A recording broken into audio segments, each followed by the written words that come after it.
Welcome to my channel Praharan. Subscribe নাও। তো বন্ধুরা, প্রতিটি মানুষকে তার জীবনে ভালো এবং খারাপ সময়ের মধ্যে দিয়ে যেতে হয়।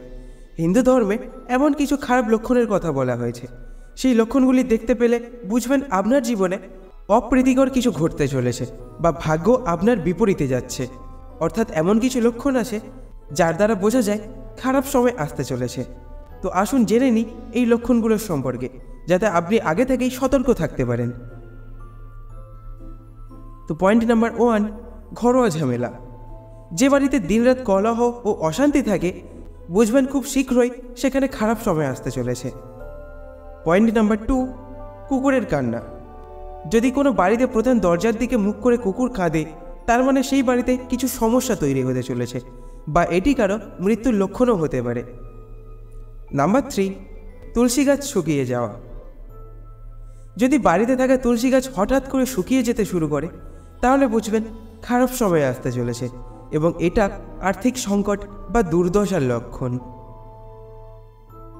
নাম্বার 4, কাঁচ ভাঙা। ঘরে যদি কাচের পাত্র বা আয়না বারবার ভেঙে যায়, তবে তা খারাপ সময়ের লক্ষণ। নাম্বার 5, পূজার থালা।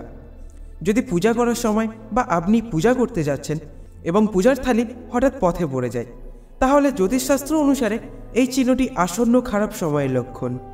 যদি আপনার সাথে এটি ঘটে, তবে আপনার অবিলম্বে দেবদেবীর কাছে ক্ষমা চাওয়া উচিত। নাম্বার 6, কালো ইঁদুরের সংখ্যা বৃদ্ধি। যদি কালো ইঁদুর হঠাৎ করে বাড়িতে প্রচুর সংখ্যায় আসতে শুরু করে এবং তাদের সংখ্যা ক্রমাগত বাড়তেই থাকে, তবে এটি ইঙ্গিত দেয় যে অদূর ভবিষ্যতে কোনো বিপর্যয় ঘটতে চলেছে।